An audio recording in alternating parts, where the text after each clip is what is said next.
14 of the I formation. I'm Jeff Gibbons. And I'm John Moist. Just want to say thank you for everyone who was patient with us last week. We had viewers were down last week, but we were late getting our show up. But you know what? John, you made a very, very poignant statement. You said, you know what? 14 people were waiting to see that show. So this goes out to you guys today. You know, the people that are always there to watch that show every single week.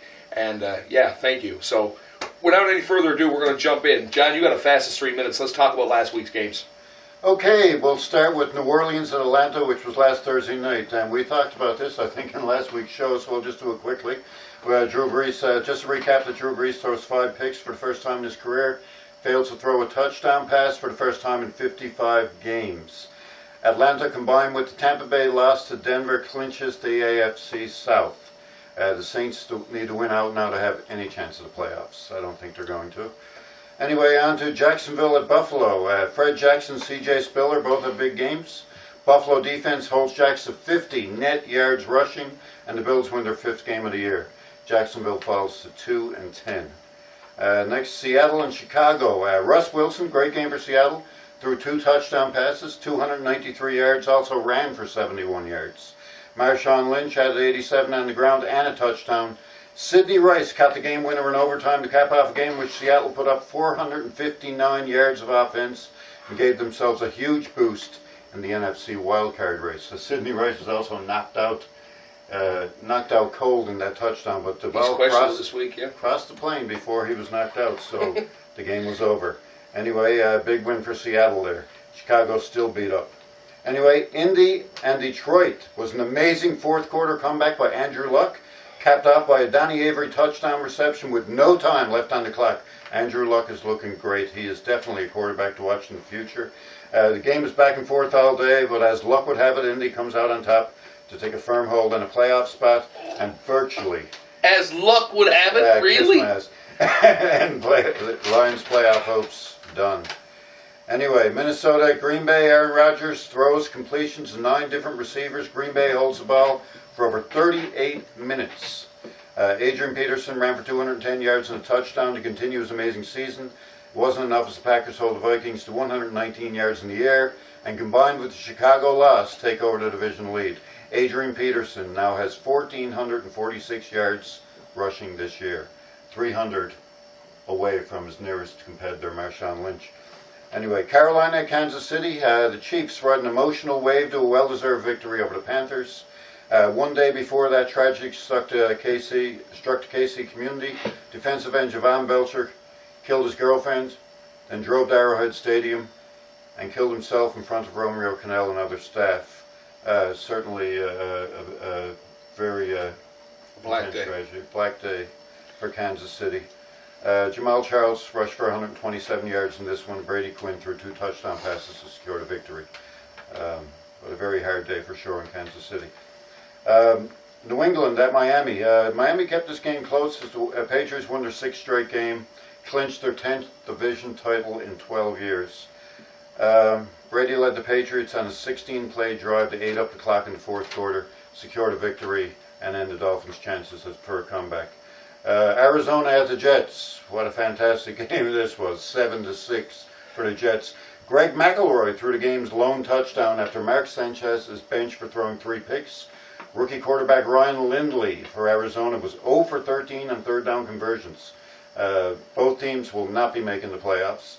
Rex Ryan took 3 years to realize what the rest of us knew all along, as the Jets do not have a quarterback. Anyway, San Francisco at St. Louis. A defensive battle with the difference being a 2-yard fumble return by rookie Janoris Jenkins. That's his 3rd return for a touchdown in 2 games. Greg Zuerlein kicked 2 field goals of over 50 yards each. Continued to be one of the most reliable kickers in the game from long range. And St. Louis hangs on to win that one. Houston at Tennessee. Houston won the turnover battle 6-0. Jake Locker throws 3 interceptions and loses 2 fumbles himself. Houston clinched the playoff berth and pretty much eliminate Tennessee from the playoffs. Tampa Bay was at Denver. Peyton Manning has now led the Broncos to 7 straight wins.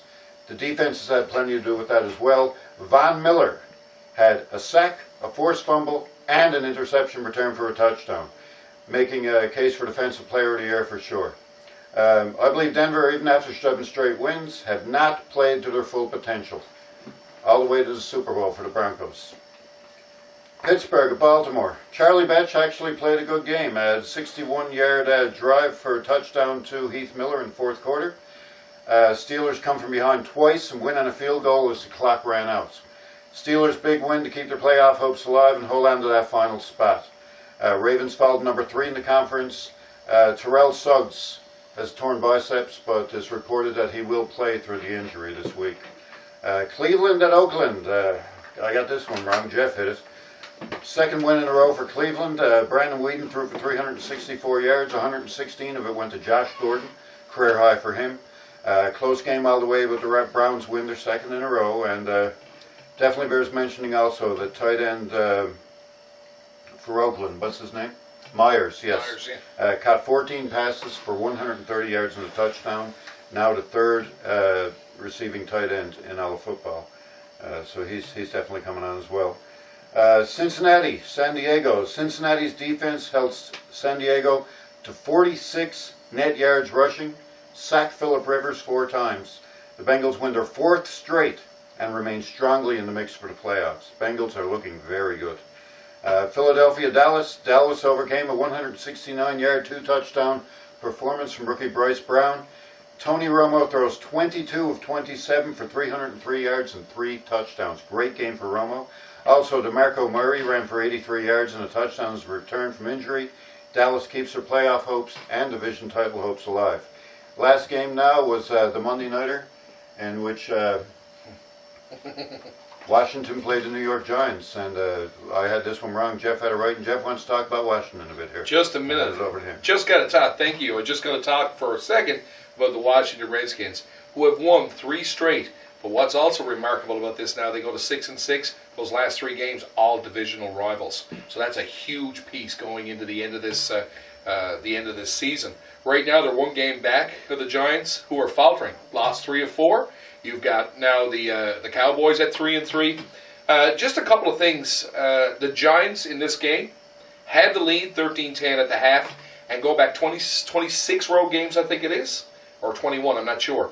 Back to 2006, where they've led at the half, they've won consecutive games. So that snapped that streak. Also, like I said, they've lost 3 or 4. Let's look at Robert Griffin III just for a minute here. Some of the things he's actually accomplished this year, and everyone's talking, Andrew Luck, and you're looking for about Luck there. Yes, they're 8-4. Yeah, 8-4, 9-4. They're, 8-4. 8-4, you're right. That's right. Played this week. Incredible team. Big turnaround. That's going to put him well up on the Rookie of the Year ballot. But you know what? I think the difference is going to be if the Washington Redskins pull this out and win this division, and they have a legitimate shot at this point with the games that they're playing, and this week going in with Baltimore. We'll talk about that in a minute. But RG3, his accomplishments this year, he has had 6 games with 100-plus passer rating this year alone in his rookie year. He's also had 8 interception-free games. There are veteran quarterbacks that don't play that well in the NFL.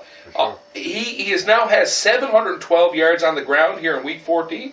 2 weeks to go. He's already eclipsed Cameron Newton's rookie record for yards rushing by quarterback. So, these are just incredible things. Look to Washington. We'll talk about that a little bit later, but it was just neat. It was a squeaker, but I'll take it. That was the way we saw it this week or last week. Stick around now. We're going to talk about our picks for the week. Hello, welcome back. And now on to our picks for Week 14. Starting with Denver at Oakland, Thursday Nighter. No-brainer. I think the way that the high-flying Denver Broncos are, I think they're going to handle Oakland in this divisional matchup. I think that Manning steers the course, and they just overpower this Oakland team. I think they're running hot. I agree. Next. Okay, we got the Jets in Jacksonville. The lowly Jacksonville Jaguars. What are you thinking on this?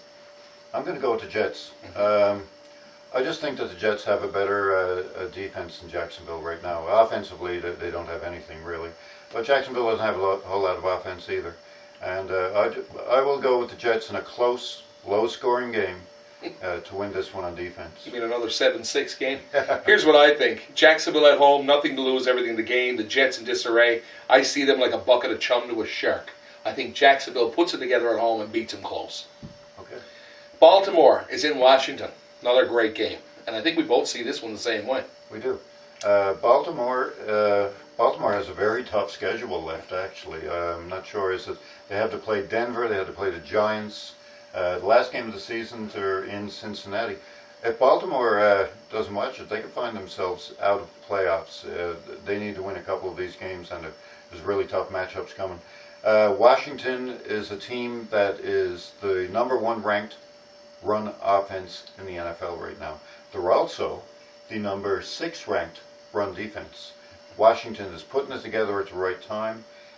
Baltimore, although Baltimore has a very good defense as well, I don't see them having enough to go into Washington with the way the Redskins are playing right now.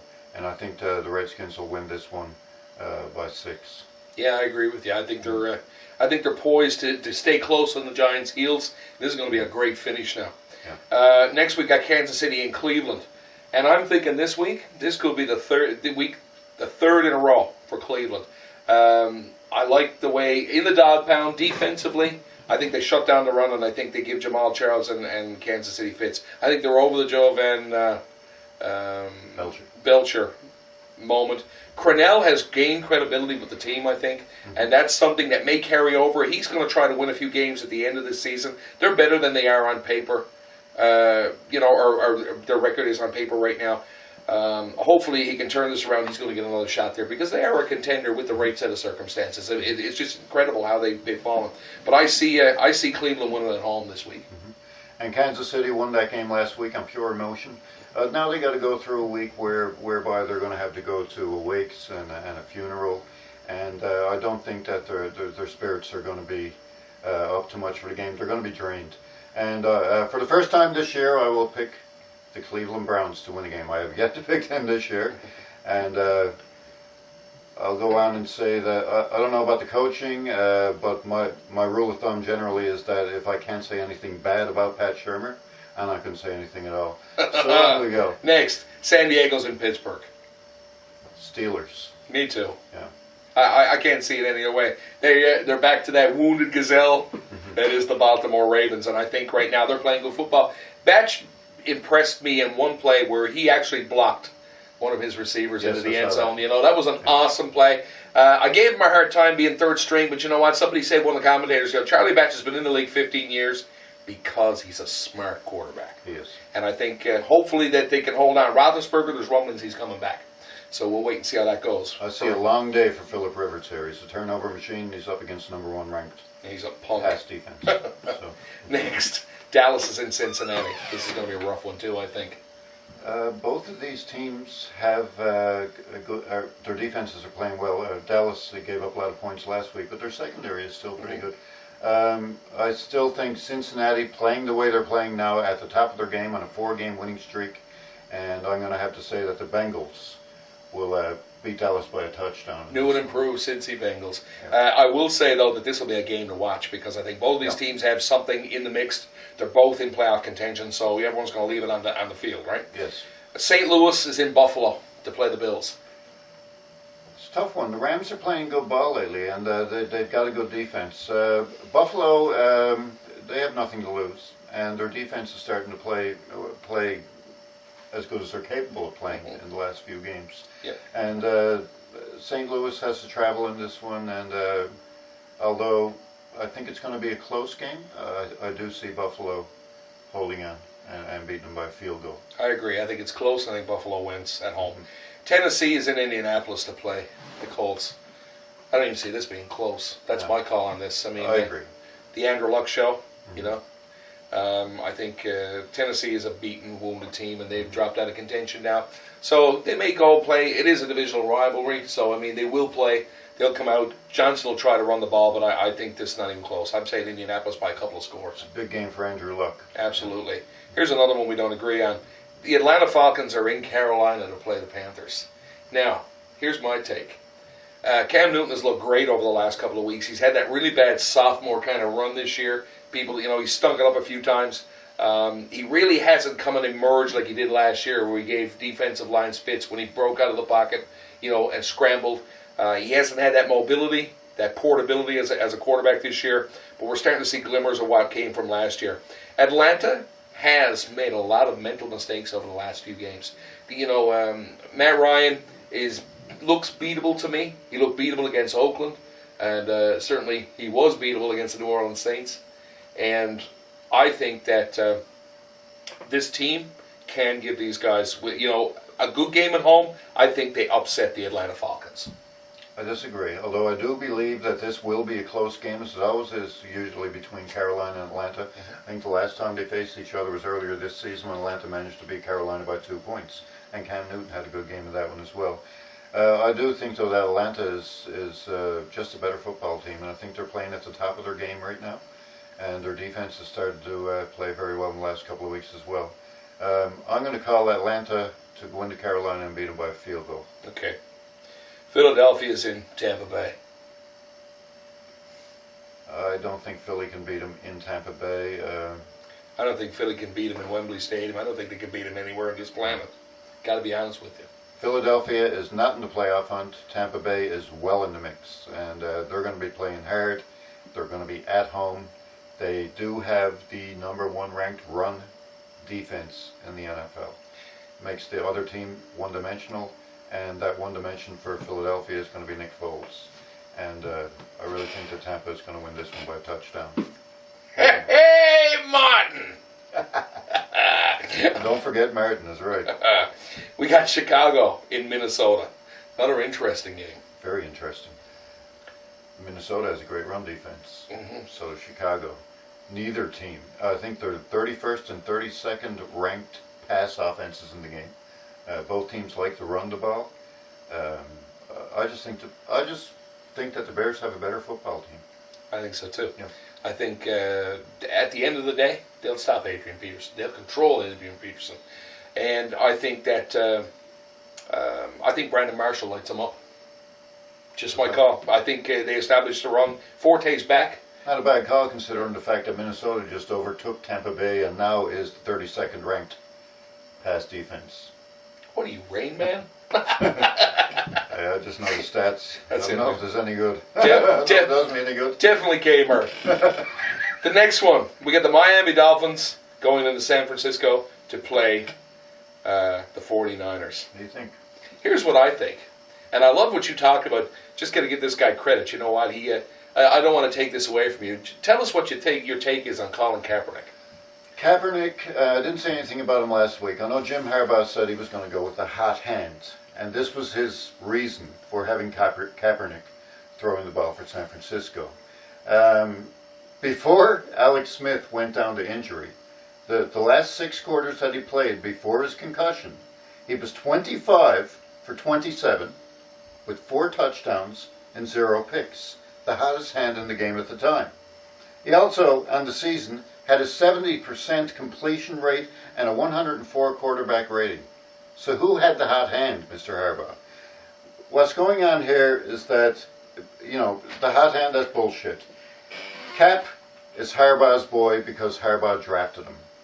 And that's the reason that Alex Smith lost his job to injury. It's the only reason. Egomania. Here's my take on this, and I said this to you, we talked about this today, and I know you don't agree with me on this, but I watched the Miami Dolphins play and stay in the game with the juggernaut New England Patriots, who have played incredibly well, have a very rounded offense now with the running game. They have Tom Brady, they have Wes Welker, they have one of their tight ends back. They can't seem to keep all of them healthy there. But they were in that game right to the last snap. That was an incredible game. Cameron Wake, Carlos Dansby, all having good games. And this fellow, Clay, emerging as a receiver. Yeah, he had a good game against the Patriots. Here's my take, and I say that Colin Kaepernick came out sort of like the Tebow syndrome, played a couple of Cowboy games, mixed things up. Nobody had a scouting report on this guy, but it was very obvious last week that people started to see the score on Colin Kaepernick. And I think that dimension has taken away the element of surprise. My gold pick for this week is the Miami Dolphins goes into San Francisco and beats the 49ers at home based on a defensive turnover struggle and they win this game by a field goal that Carpenter kicks late. And there's a reason why the St. Louis Rams got Fisher, Coach Fisher, because now St. Louis has not lost a divisional game this year. With regards to Kaepernick, I think he's a good quarterback, and he's probably the quarterback of the future for San Francisco. But I don't know why I don't think that a quarterback should have lost his job to injury, especially as well as Alex Smith was playing. I can't. Miami, they look really good against New England, no doubt about it. And I think that they can run the ball very well, and I think they can stop the run very well. But San Francisco can stop the run very well, and they're at home. And I just don't see Miami having enough to beat San Francisco in this game. I'm going to pick San Francisco by 2 touchdowns. I'm telling you, it's a field goal. Watch for Brian Hartline to have a big game out wide, and he'll keep him in it. Okay, one to watch. Next, we got New Orleans with going to visit the New York Football Giants. And the Giants in a tailspin. They've got a team coming in with a big, powerful offense at Drew Brees, who didn't fare so well this week. He had a poor game. I look for him to rebound this week, but I really don't know if he's got enough for that solid defense that has been molded, that Coughlin's put on the field there. Ahmad Bradshaw's played well. Victor Cruz has been clutch for them most of this year. I'm not fond of his dancing bullshit, but I got to tell you, this guy is, he's the real deal, and he knows it, sadly, But Michael Irvin, I think that it may be close for a half, but I see the Giants orchestrate that Eli Manning third and fourth quarters that separates the men from the boys, and I think the Giants probably win by 10 points. Yeah, I agree. I think the Giants are coming off a loss against Washington, and they're going to be hungry for a win here, especially since their other divisional opponents are sneaking up and actually could take over the division if they lose this game. New Orleans' pass defense is still susceptible. They do not have a good pass defense, and they're up against the likes of, like you say, Victor Cruz, Hakeem Nicks, and Eli Manning throwing the ball. I don't see New Orleans having enough to win this game, and I agree the Giants win by double digits. But the X factor is Drew Brees playing the worst game of his entire NFL career. There could be a bounce back factor, so be aware of that. Mm-hmm. I am a little bit afraid of this pick, but I still think the Giants win it in a perfect world. Next, we've got Arizona and Seattle to play the Seahawks. There's another team that's very much in the mix. Haven't lost at home yet either. No, that's right. And you know what? They've been a tough contender. Remember when they won that seed and knocked off who they knocked off in the first round? Played a big team based on at home. There was a couple of seasons ago. Remember they snuck into the playoffs. I'm not sure. I can't remember who it was, but you know what? They're tough at home. Golden Tate, Sidney Rice, if he's conscious, well, it makes a big deal there. Tate's probably going to get the ball this week, but I'm liking what the whole sum of its parts. I think that Pete Carroll's done a great job out there this year. I think he might be coach of the year. That's what I'm sticking out there, but there's a couple of people that I've certainly got on that list now. Mm-hmm. Shanahan's there as well, and got to look at you got to look past the Belichicks of the world now, because it's the teams, it's the coaches that make things happen. I think if Cornell has a better year this year, whatever the adversity, he may be in the running. He's not going to be with 2 wins in the National Football League. But you know what? A huge character thing. Getting off track. I think Seattle wins this game handily against Arizona. It's just abysmal. This past week, I picked Arizona to win off turnovers. And remember what happened. With the Jets, they intercepted the ball at one point on the 20-yard line and couldn't turn it into points. And that's what killed them. I mean, if they had scored 1 touchdown, they had enough to beat this Jets team. But they just haven't got the offense to do this. I see Seattle wins this big at home. Yeah, I think that Seattle's going to get the win too. I'm not sure that it's going to be a huge victory. I think that Arizona has enough of a defense to stick around in this one.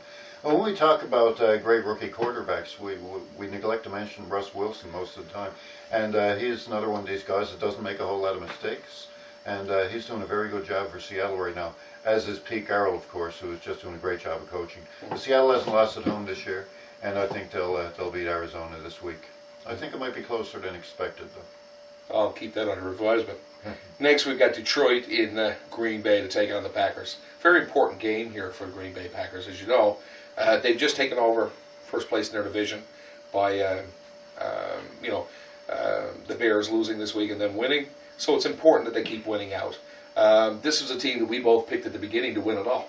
They're starting to show that mastery. That team has tightened up. Starting to see the running game. Ben Jarvis, Green Ellis.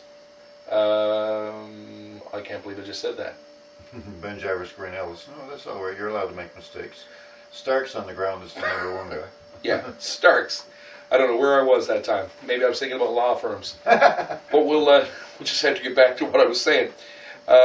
Detroit, I think, Matt Stafford has the ability at any given day to put 40 points on the board with Calvin Johnson, Pettigrew. There's a lot of offensive weapons, and certainly Mikkel LaShore on the ground. So it's not a game that they should take lightly. I just think Green Bay wins. I think that Aaron Rodgers controls the game.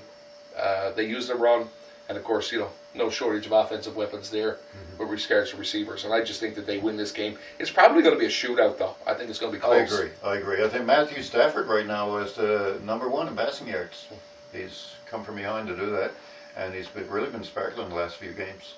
I do agree that this is going to be a high-scoring game, and I do agree that Green Bay will win it. And rounding out the Monday Nighter this week, we've got the Houston Texans. I had to think what state they were in. Okay, I'm starting to lose this now. The Texans are in New England this week to play the Patriots. And we all know how we think of the Patriots, but I'll give the Devils their due. They played well this year. Defensively, they're a much more rounded team with respect to Ridley on the ground, Wood Head getting the ball as well. They, a lot of different threats, and they've taken some of the spotlight off Brady, although they've had to do that because of certainly with the injuries in the tight end position. Gronkowski was hurt, Hernandez, and the team has just got so many different layers now. But like I said early in the season, I think they've tweaked it too much. The Houston Texans have played incredible football this year, and looking at the way Miami's defense handled New England last week, I think they're ripe for the picking. I think Houston goes into New England and keeps this close. They keep Brady at Brady. I think they get Brady fits on the outside, the corners. I think they get to a snap count. I think they get inside and they pressure him. The Dolphins sacked Brady 4 times this week in a losing cause. Up till this week, or this past week, he'd only been sacked 15 times in the rest of the whole season. So that told me something. The tape is out on Brady. I think that Houston defense has a feast. I think they hurry him. I think they make him make mistakes, and mistakes with Brady and hurrying leads to interceptions. That is one of his Achilles' heels. I think Houston has enough to beat New England at home this week. I'm going to pick the Patriots, but I like your pick, and I like your reasonings for your pick.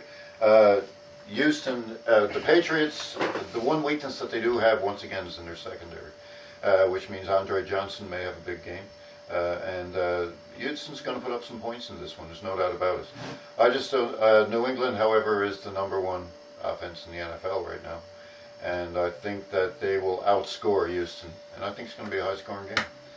I'm going to pick New England in a close one. Awesome. Agree to disagree. That's the picks for this week, folks. Stick around. We're going to give you our final thoughts, our player, and our teams of the week. Welcome back to the I Formation. And just going to cool up now. Want a little shout out to Graham there. Want to apologize for last week. We sort of scaled the show down because we were late filming. Graham, we're going to put back in that segment that you seem to like so much. We're going to put in our picks this week for Player of the Week and Team of the Week. And I'm going to lead this off. Going to start with Cam Newton. And like I said, I'm already picking Carolina at home to have a big game against the Atlanta Falcons. I think Newton carries forward this week, has a huge game. He's the guy to watch. Who do you like this week? My player for this week is Doug Martin, Tampa Bay Buccaneers. I think he's going to run all over this weak Eagles defense. I see Martin getting a couple of touchdowns, maybe 150 yards. To the moon, Alice. Hey, Norton! Okay, here's one. We both agree this week on the same team of the week. Who could that be now? It could be the Washington Redskins. It could very well be the Washington Redskins. This is a defining week for them. If the planets and the sun align this week, if by chance they can win and the Giants lose, they can find themselves right now, by virtue of their interdivision play, in first place in that division. And I think if they get there, there won't be any looking back. I see this team surging like the Giants surge at this time of the year. They're a contender, and they're going to be a contender for a long time. When we look at everything that's going on in that team, the defense, and they haven't got a Rakpo. Get him back next year. That's going to make a big difference. It's like when Doomerville went down in Denver. Now, huge piece when he led the league in sacks, right? But I think, and you think, going to be a team to watch this week. That's how we saw it, folks. One other thing. What's that now? You know that I'm always making crazy predictions. So I want to make one more crazy prediction on this year. Okay. And whether I'm right or wrong, I don't care. But I'm going to say that in Week 17, the Cincinnati Bengals knocked the Baltimore Ravens out of the playoffs. I don't even think the Ravens have a 2-game lead atop their division right now, and I don't think they're going to make the playoffs. The playoffs. Don't talk to me about the playoffs. Playoffs. So, all right. Remember I said that. Yeah, along with the other 4,813 things that he said all year. Anyway, we saw it this week, folks. Remember, like us on Facebook. It's the I-Formation, all one word. And if you want to subscribe to our videos, you can look up Omega Adam 474. Again, thanks for watching this week. And until next week, it's good night from me. And it's good night from him. Have fun.